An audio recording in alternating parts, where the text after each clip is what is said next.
Muy buenos días. Para mí es un alto honor acompañarlos una vez más y estar con los colegas de la Facultad de Derecho y Ciencias Políticas de la Universidad de Huancavelica, a la que he visitado virtualmente en esta ocasión por tercera vez, alguna vez presencialmente, esto ya bastante también. Y esta es una oportunidad para poder hablar sobre uno de los temas más polémicos y de mayor actualidad en estos tiempos en el Perú. No quiero iniciar sin agradecer nuevamente a las autoridades que me han cursado esta invitación y en especial a mi apreciado colega y amigo Percy Basualdo, con el que venimos trabajando temas académicos y profesionales desde hace ya más de 10 años. Bueno, voy sobre la materia, ¿no? El tema que trato tiene que ver con los problemas de imputación en torno a lo que puede significar la criminalidad organizada y la corrupción. Yo he cifrado mi intervención en voy a hablar de cinco cosas. En primer lugar, voy a hablar del fenómeno criminológico asociado a la corrupción en estos tiempos, que se ve mezclada con otros dos fenómenos delictivos, cuáles son la criminalidad económica y la criminalidad organizada. Ese va a ser el primer tema que trataré. El segundo tiene que ver con la evolución del tratamiento de las prerrogativas en la investigación y persecución de altos funcionarios del Estado. Es decir, decimos los penalistas, la aplicación de la ley en cuanto a las personas. Tercero, voy a tratar el tema del valor de la imputación objetiva a la luz de la propia jurisprudencia de la Corte Suprema de la República, la Sala de Casaciones, Sala Penal Permanente, presidida por el juez Amado Castro, el valor de la imputación objetiva en las decisiones relativas a los casos de corrupción. Lo cuarto, perdón, que trataré tiene que ver con los problemas propios de la prisión preventiva. La prisión preventiva es la regla en algunos, es la excepción, siendo la excepción está sujeta realmente a parámetros predecibles o sigue siendo un albur, sigue siendo una decisión peregrina del juez. Y lo último, lo quinto, tiene que ver con el compliance anticorrupción, porque en estos tiempos donde existen leyes de responsabilidad penal de las empresas, está de la mano o va de la mano esto con lo que es la evolución y aplicación del compliance. Bueno, vamos a estos 5 temas para poder enfocarnos y tratar de decir cosas que puedan salir un poco del tablero, ¿no? Porque, digamos, no he pensado en una conferencia o una intervención donde venga a repetir algún de la cuestión, sino trate de plantear algunas cosas que se puedan considerar novedosas y que no las he planteado ahora por primera vez, sino ya desde hace un tiempo, pero he tratado de empaquetarlas para esta conferencia en estos 5 issues. Vamos a lo primero. La invocación o el approach, aproximación al fenómeno de la corrupción siempre es algo que se ha dado de la mano con la evolución de la criminalidad económica o empresarial. Es más, el principal agente de corrupción en el mundo es el empresario, el principal agente de corrupción en el mundo es la empresa, porque la empresa es la que tiene mayores recursos con la finalidad de poder, digamos, gestar una situación corrupta. De hecho, si estamos hablando de corrupción, si estamos hablando del trato con la función pública, con el Estado es un gran adquirente, es un gran cliente. El Estado, a donde vayamos, es el cliente más grande que puede haber en un país, ¿no? El Estado contrata personal, el Estado contrata servicios, el Estado compra bienes de toda naturaleza, ¿no? Desde bienes para la salud pública, para la agricultura, armas, de todo tipo. El Estado es un gran comprador.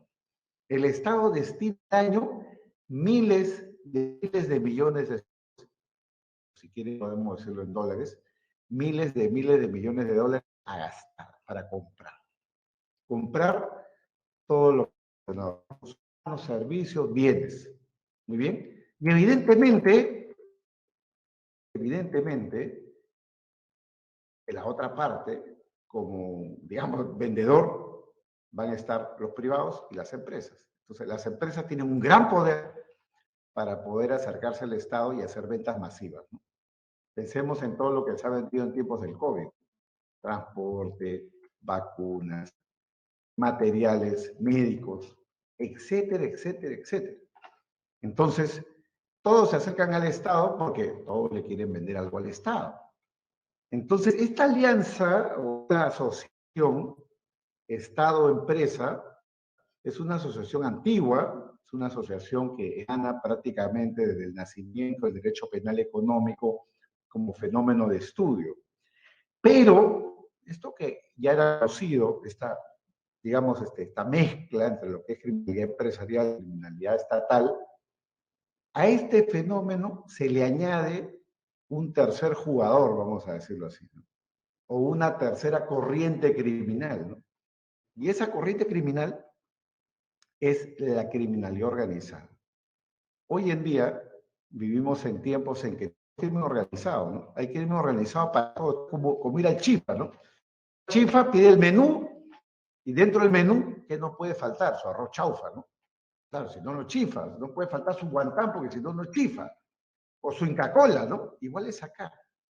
Lo que no puede faltar en estos casos de corrupción es crimen organizado. Entonces, todos estamos acostumbrados, me refiero a los abogados, fiscales, juristas, jueces, tribunales, a enfocar estos casos desde el fenómeno de lo que es la criminalidad organizada. Entonces ya no tenemos una visión privada que pueda significar el fenómeno de la corrupción, si no es entremezclándolo con el fenómeno de lo que es la criminalidad organizada.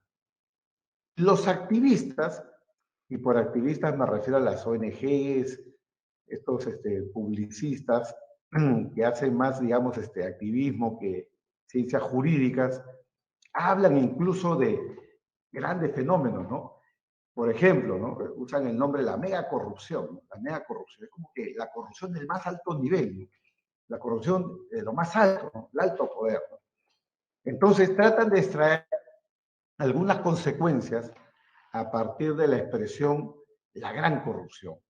Y dicen ellos entonces que la gran corrupción ya es la que merece el máximo reproche, la máxima respuesta por parte del sistema. Claro, entonces prisión preventiva, relajamiento de las normas procesales, una suerte de mirar hacia atrás a lo que siempre denominamos de penal del enemigo. Claro, entonces a partir de estas aproximaciones criminológicas sobre los fenómenos de la gran corrupción, mega corrupción, ultra, hiper, archicorrupción, muy bien, al punto que se quiere o se postula convertir la corrupción en un crimen internacional, parecido al genocidio, se gesta pues una corriente punitivista con la finalidad de justificar una guerra, vamos a llamarlo así porque siempre se habla de la guerra contra la corrupción, una guerra, un cuartel en la que no llegamos ninguna limitación. El fin justifica los medios. Bueno, como verán, esto es algo peligroso, que no puedo avalar. Siempre he sido crítico, no el derecho penal del enemigo, porque el derecho penal del enemigo es una realidad práctica, es una regulación, y no se trata de declararlo inconstitucional. Ese es el tema, lo menciono porque el Tribunal Constitucional se trae una sentencia en torno a la reincidencia penal del enemigo constitucional, pero en la misma sentencia el Tribunal Constitucional decía que la reincidencia era constitucional. Bueno, algo contradictorio. Entonces, el derecho penal del enemigo existe. El derecho penal del enemigo, lo que no podemos hacer es juridificarlo o aceptarlo. Descriptivamente existe.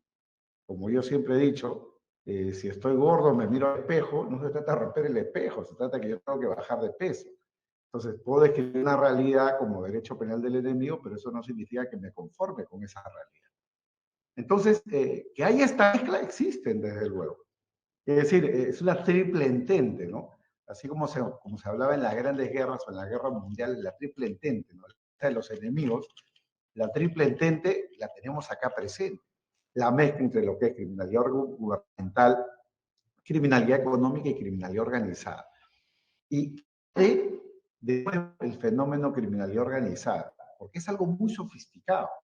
Ya no se trata simplemente de cometer delitos de forma casual, circunstancial, de forma colateral, cada vez que se pueda, cada vez que hay una oportunidad me meto por los palos, como se suele decir. No, se trata de organizarme para mantener un fenómeno de corrupción a largo plazo. El ejemplo huelga, ¿no? El ejemplo lo teníamos a la mano acá en el Perú, que es el caso Lavajato, el caso Odebrecht, sobre el cual no voy a decir más palabras porque el ejemplo. Pero ¿qué revela un ejemplo así? Revela de, así como los administradores, así como los economistas o incluso abogados van y estudian en las escuelas de management cómo administrar bien una empresa, prácticamente las mismas técnicas para administrar una empresa lícita las voy a utilizar ahora, pero para hacer un negocio ilícito. Técnicas financieras, técnicas legales, técnicas de administración, técnicas de lo que son negocios nacionales e internacionales, todo con la finalidad de corromper. De eso emanan cosas súper interesantes como que la corrupción es la que paga impuestos. Como nunca reclama cuando le pagas el IGB a la renta, si detrás de una factura corrupta hay el pago del impuesto a la renta o el IGB, en principio nadie y es más difícil de descubrir, ¿no? Entonces, y claro, eso está pensado en qué? En el management. Eso está pensado con las mismas estrategias de una escuela de negocios. Así como yo puedo evadir impuestos a través del uso de facturas falsas, puedo cometer corrupción a través de facturas de favor. Dar activos a través de facturas de favor. Entonces, esta triple entente, criminalidad económica, organizada y gubernamental, es una realidad. Definitivamente es una realidad. Y por lo tanto, tenemos como punto de partida para saber a qué nos estamos enfrentando, de forma que no se trata de buscar una respuesta al derecho penal. Y bueno, ahora tengo no, hay un conjunto de reglas, garantías penales, sistema que se tiene que respetar, pero desde luego ya sabes tú que no estás en un juego de niños, no estamos jugando las escondidas, estamos acá ante formas de criminalidad que son muy sofisticadas y por lo tanto demanda las contrapartes un grado de sofisticación similar, ¿no?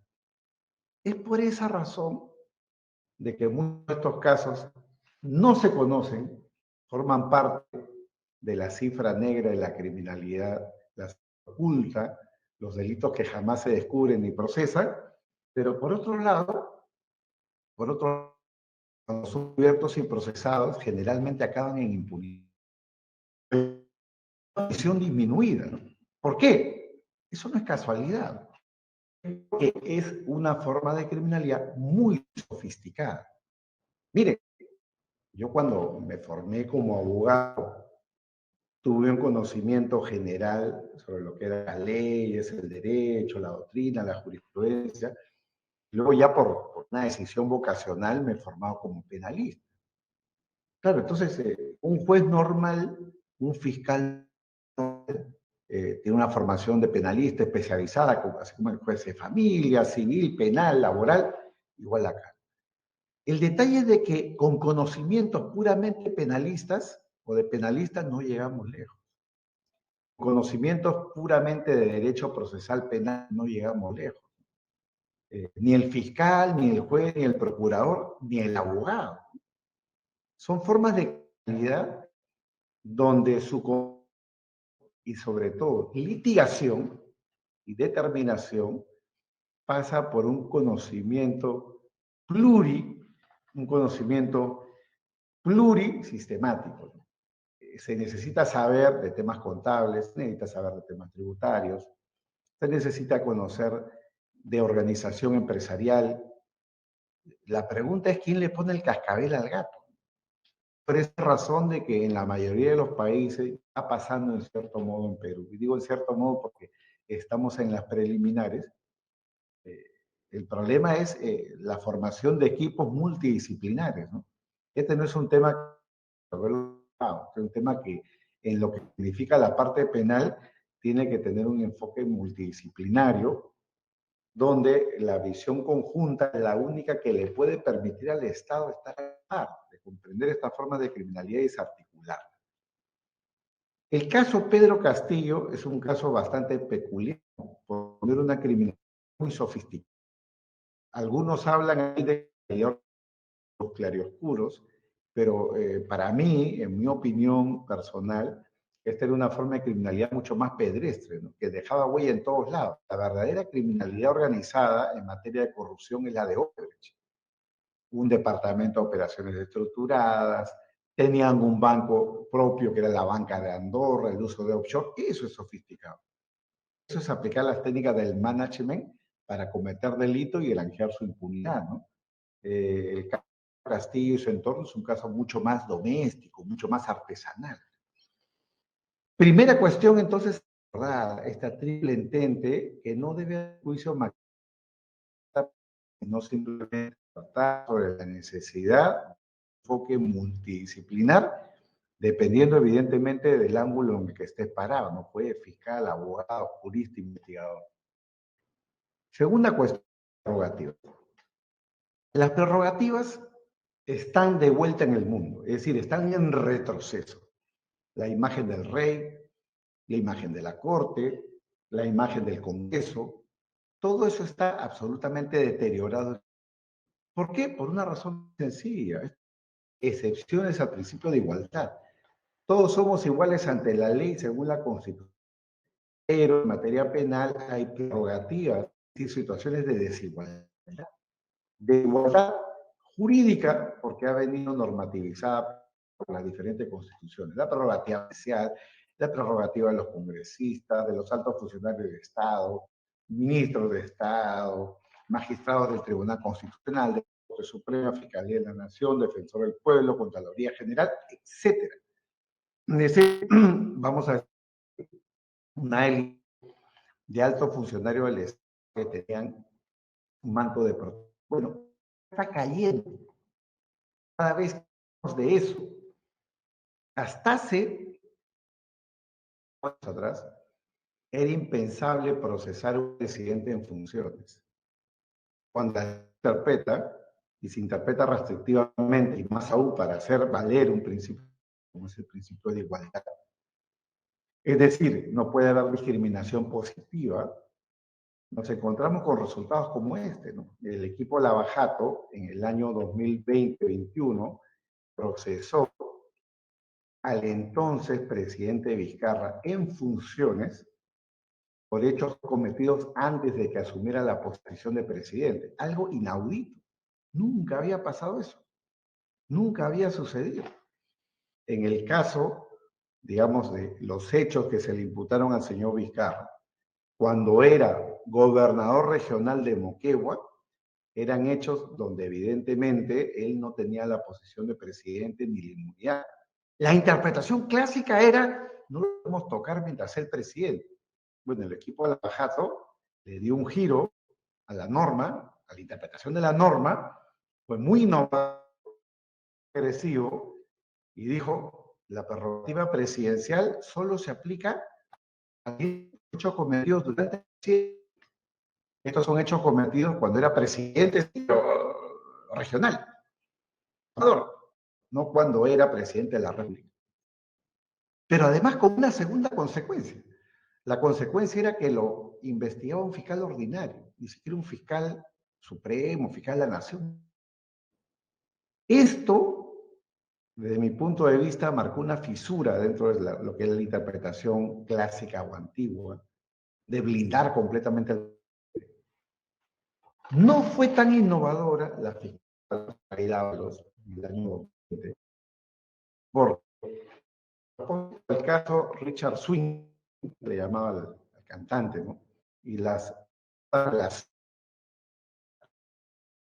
amistad que tenía con Vizcarra, lugar a que se abriera una carpeta fiscal a nivel de la Fiscalía de la Nación. ¿Qué dijo el fiscal de la Nación? Lo declaro investigado, lo suspendo la investigación mientras sea presidente. Bueno, fue innovadora y conservadora a la vez, ¿no? Fue conservadora porque no lo investigaba, suspendió la investigación porque por lo menos se atrevió a llamarlo investigado, ¿no? Esto cae, ¿no? Esto decayó con Pedro Castillo, el fiscal Pablo Sánchez. Todos los casos que la señora daba los había, digamos, contra el señor Castillo, sus hechos presidenciales, todos esos casos estaban bajo suspensión, hasta que el señor Sánchez interpretó diferente y dijo, no solamente investigarlos, efectivamente, y es ahí donde se rompe la interpretación clásica, el nunca podía investigar, se daba un paso más. Ya no era solamente como en el caso Lavallato de que el presidente podía ser investigado por hechos anteriores a su presidencia como un ciudadano más, sino esto significaba de que el presidente podía ser investigado con mandato, por menos a nivel preliminar. Es decir, con esto no hubo reforma constitucional, con esto no hubo reforma legislativa, todo ha sido un fenómeno de interpretación. Bien decía Pozo, ¿no? La interpretación es un acto de poder, es un acto de poder, y a través de ese acto de poder marco un derrotero. Entonces, mi presidencial hoy en día, claro que el presidente puede ser investigado por hechos anteriores a la presidencia, puede ser investigado durante su mandato en ejercicio por la nación. Lo que es por judicial, diferentes sentencias del juez supremo investigatoria checa. Y en adición a ello, dejó en claro de que para pasar a la preparatoria quería la denuncia constitucional y que ésta sea admitida y aceptada y votada en favor y haya posición de cada parte del Congreso, cosa que en el caso del señor recientemente, a partir de corrupción, donde se le da preventiva hasta 36 meses. En el caso de los constitucionales, cabe la Constitución. Hoy en día, estos altos funcionarios no tienen ninguna inmunidad por delitos comunes. La inmunidad que tienen es por delitos de función durante su mandato. Para quienes se activan los mecanismos de protección que a mi juicio irán cayendo, disminuirán, irán acotando, como está pasando en el mundo, este tipo de, vamos a llamarlo así, al principio de igualdad. Tercera materia, ¿no? La imputación objetiva. La imputación objetiva, acá en el Perú, hace por lo menos 40 años. Me remito a los libros de Villavicencio, que en paz descanse, gran jurista, el profesor Villavicencio. Y antes esto era papel, era teoría, era cuestión de, digamos, de juristas, de las aulas, no de los tribunales. Esto ha cambiado hace 20 años, 25 años, donde la jurisprudencia en todos los niveles se ha ido afianzando. La imputación objetiva es un filtro de la tipicidad. Hay muchas teorías de la imputación objetiva, pero lo que está claro es que son filtros de la tipicidad. Y voy a mencionar dos temas importantes de la Corte Suprema en torno a lo que es el principio de confianza, ¿no? Hablando de abogados, ¿no? El caso Juan Monroy Gálvez, la Corte Suprema, hace escasas semanas, ha declarado una excepción de improcedencia de acción porque considera que en el caso del jurista, profesor Juan Monroy Gálvez, elaborar un informe a condiciones que para la Fiscalía puedan ser raras, sospechosas o extrañas, no fue más que limitarse a la labor de abogacía. Eso en términos de imputación objetiva es prohibición de arreglo, conducta habitual, el regreso de la dogmática de los delitos imprudentes, anunciada ya, pero que hoy en día tiene una traducción clara en lo que es la teoría de la imputación objetiva. Cada quien responde entre su ámbito de dominio y cuando tú te limitas a realizar una labor estándar como el médico, el abogado, el contable, el contador, no puede responder penalmente. Y esto acaba de ser avalado por la Corte Suprema en una segunda sentencia casatoria que se ha emitido hace días del caso No Ordóñez y Sofía Reina, del estudio Chocopar, Kensi, excepción de improcedencia de acción. El 27 de marzo, la semana pasada, de esta sentencia casatoria, que a lo mismo elaborar unos informes para el funcionario público, elaborar unos informes en el cual tú cobras por el informe una suma inusitada, sino dentro de los márgenes, por debajo de las 8 UITs que suele contratar el Estado de forma directa, eso no te hace delincuente. Eso es una conducta neutral, es una conducta de Estado y que no puede en consecuencia acarrear responsabilidad penal. Lo que quiero decir es que la publicidad hoy en día es un filtro muy potente. Lo han dicho los tribunales, lo ha dicho la Corte Suprema. Ya ha quedado zanjado algo que no estaba claro hasta hace unos 5 o 6 años atrás. Y es que esto se puede analizar vía cuestiones de tipicidad, porque generalmente cuando los tribunales no quieren entrar a discutir temas de tipicidad, temas de estricto derecho, eso es tema de fondo, ¿no? Vamos a la materia de prueba, lo veremos luego. Ahora no, los temas de prueba tienen que quedar muy apartados y las decisiones en torno al filtro de la tipicidad tienen que girar en una ruta propia. Otro tema, el tema de la prisión preventiva. La prisión preventiva sigue siendo la excepción en las estadísticas. Lo digo porque muchos abogados se quejan, ¿no? De que la prisión preventiva es la regla. No, no, mire las estadísticas, sigue siendo la excepción, ¿no? Otra cosa es que la prisión preventiva se dicte con justificación o no. Siendo la excepción, a mi entender, y esto es algo que ya lo he publicado hace ya años atrás, hay una exacerbación de la prisión preventiva en cuanto a su justificación en los casos de criminalidad. Cuando se suele relacionar crimen organizado con corrupción, actividad económica, casi el arreglón siguiente surge una justificación argumentativa en torno a la prisión preventiva.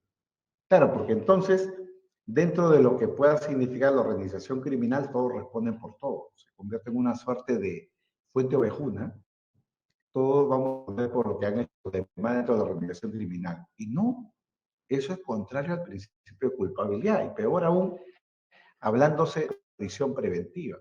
En la prisión preventiva, fundados elementos de convicción deben de ser ingresados según la imputación de cada organización. Si hablamos de organización criminal, digamos, esto no es la guerra, el juego, digamos, de gran bonetón, Songo le dio Brondongo, no. Este es un tema de imputaciones personalizadas.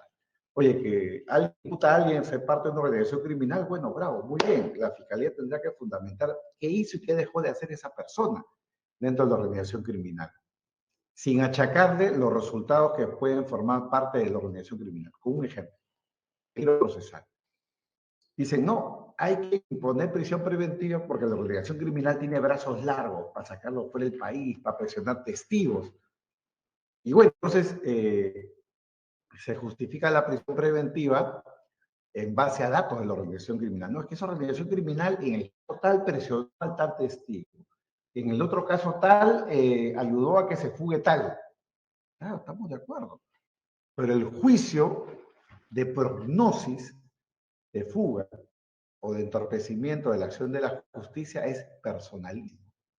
Y es por esa razón de que yo clamo, no ahora, sino de tiempo, la necesidad de que la individualización, ojo, acá viene y tal vez polémico, la individualización de la imputación no solamente debe darse a nivel de los graves fundados elementos de convicción, sino también respecto al requisito adicional, es decir, entonces es el peligro de fuga y el entorpecimiento de la acción de la justicia. O de otra manera, decir que hay una organización criminal y probar que hay una organización criminal no aligera la prueba de que el imputado o la persona para la cual se le pide una prisión preventiva representa per se, con sus actuales, pasados o potencialmente futuros, representa un riesgo procesal de fuga o entorpecimiento de la acción criminal. Oye, que tú me digas que la organización criminal tiene brazos largos, muy bien, aplaudo, muy bien, y es un gran background, es un gran telón de fondo, son circunstancias antecedentes, pero si vamos a discutir del peligro de fuga de Juan o de Pedro, tenemos que hablar de Juan y de Pedro sin el argumento de organización criminal se convierte en una justificación para no hablar de Juan y de Pedro, sino del riesgo procesal de la organización criminal y no de Juan y de Pedro. Último tema con el cual los acompaño y procedo a despedir, que tengo un compromiso posterior inmediato, es el tema del compliance gubernamental. La prevención de la corrupción implica un doble trabajo. El trabajo lo tiene que hacer el Estado y el trabajo lo tienen que hacer los particulares. Si la corrupción es un fenómeno sinalagmático, hay corrompido y corruptor, funcionario, particular, la prevención la debe de hacer el Estado y la deben de hacer los particulares.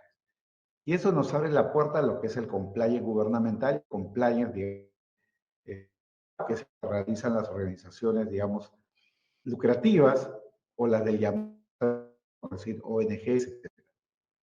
Entonces, la ley 3424 que está vigente, tiene casi nula aplicación a la fecha, ha motivado en diferentes estamentos el desarrollo y la expansión del compliance. Eso significa que las empresas, sobre todo las medianas y las grandes, están encaminadas en este momento en la elaboración de mecanismos para la corrupción. Sin embargo, el gran problema acá, a mi entender, y con esto acabo, tiene que ver con el pensamiento del sistema legal. Así como el sistema legal puede ser más veloz o menos veloz, como ¿no? Para pasar del derecho procesal escrito, ¿no? El inquisitivo, acusatorio, que han habido en los últimos 30 grandes programas de formación, ¿no? En toda Latinoamérica sobre la litigación. Lo que se requiere en materia de personas jurídicas, un cambio de chip. Jueces, fiscales, abogados, estamos en el chip, digamos, antiguo de la responsabilidad penal del individuo, ¿no? El chip hacia lo que es la responsabilidad penal corporativa, la responsabilidad penal del colectivo, la responsabilidad penal de la persona jurídica. Debemos de abandonar en consecuencia una visión analógica del derecho penal y dar paso a una visión, vamos a decirlo así, mucho más avanzada de lo que puede significar la imputación penal. Los fenómenos de corrupción no pueden ser enfocados sobre el individuo. El fenómeno de crimen organizado, criminalidad económica, no puede ser sobre el individuo. Es un desperdicio de recursos que las autoridades, policías, fiscales, jueces, se enfoquen única y exclusivamente en el individuo. Los individuos pasan, las empresas quedan, las organizaciones cambian y queremos atacar en el centro del problema, el fenómeno de la corrupción, los jueces, los fiscales, los abogados, tenemos que cambiar de chip y pensar en un derecho penal del colectivo o el derecho penal de la corporación y no solo en el derecho penal individual. Muchísimas gracias nuevamente por la invitación. Para mí ha sido un honor acompañarlos y les ruego me excusen de quedarme más tiempo porque tengo otro compromiso con RAD a partir de este minuto. Muchísimas gracias. Muy bien, agradecemos al doctor Lino Carlos Coria por esta brillante ponencia que nos ha invitado en esta mañana. Vamos a brindarle una vez más fuertes aplausos. Gracias. Gracias. Buenos días. Gracias por la invitación. Buenos días. Hasta luego.